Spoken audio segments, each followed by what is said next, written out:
Sekarang ini ada istilah tuh. Jadi bagaimana seorang itu yang sudah berpikiran bahwa kalau kepingin rezekinya gampang, ya, kepingin dunianya masya Allah, berbakti pada istri, senangin pada, coba deh konten-konten, ya itu. Bahkan ustaz-ustaz kadang-kadang yang kita kasangkan ngomong gitu juga. Kalau ingin rezekinya gampang, ya berkah, senangin istri. Gak ada konten yang mengatakan kalau ingin berkah, ingin senangin orang tuanya. Kan masing-masing punya kewajiban.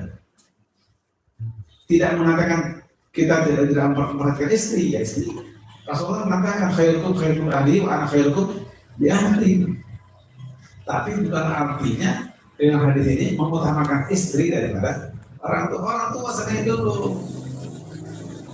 Orang tua senangin dulu. Kalau orang tua sakit hati, ya walaupun orang lain sakit hati, dia akan dapat siksaan. Ya, akan dapat siksaan dari Allah SWT. Ridha Allah fi ridha aja. Gak ada ridha Allah fi ridha zaujah. Ada? Gak ada. Adanya ridha Allah fi ridha aja. Dibilang man ashata. Tidak ada man ashata. Abawai ya. Man ashata barang siapa yang memurka, membuat orang tuanya yang murka. Ya.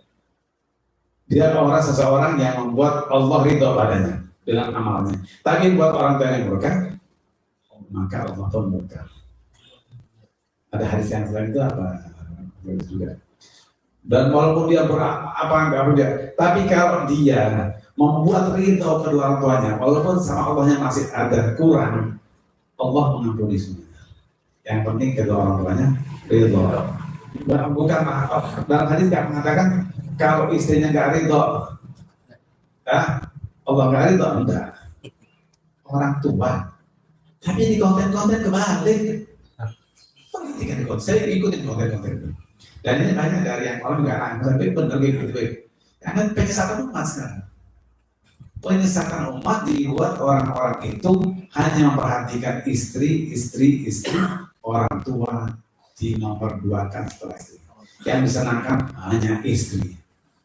Anaknya, istrinya, orang tua dinomorduakan. Dibawa apapun juga untuk istri dan anak. Orang tuanya dinomorduakan. Kalau sedikit aja orang tuanya itu menyimpan dalam hati dan ada kesalahan dari Allah. Ya. Kalau ada sedikit orang tua menyimpan, walaupun dia tidak ada kesalahan dari siksa Allah, dari murka Allah. Karena tetap itu Allah. Jadi konten-konten yang menyesatkan itu beredar sekarang. Dan memang dibahas, tapi ada istilahnya ini. Cuma saya lupa istilahnya. Ada istilahnya. Bahwa bahkan yang mengatakan kalau kalian sudah laki-laki sudah nikah, maka kewajiban terhadap orang tua itu tidak ada kewajiban lagi. Kewajiban buat menyenangkan orang tua, memberi sesuatu hal yang buat orang tua yang senang, mencukupi orang tua, itu tidak wajib lagi.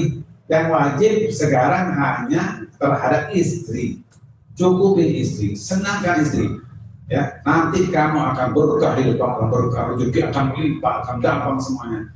Ini penyesatan ini. Namun dari ini ada memang ada skenario ini untuk orang-orang muslim durhaka pada orang tuanya.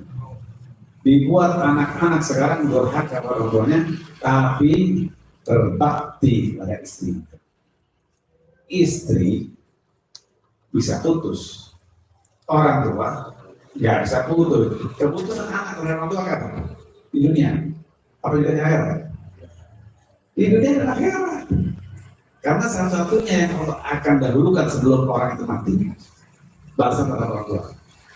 Kalau orang tuanya dia nggak baik, dia sebelum mati akan mendapat balasan dari Allah. Sebelum akhirat mati, dia akan lebih dahsyat.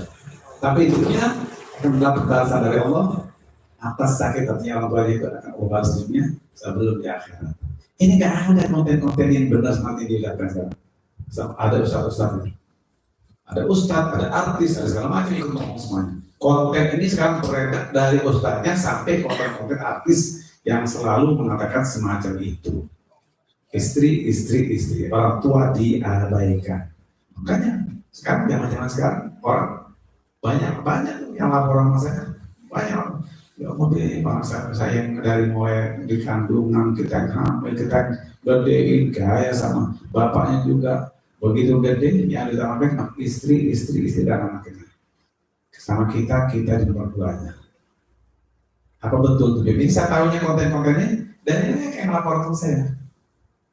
Ya kan kita nggak durhaka.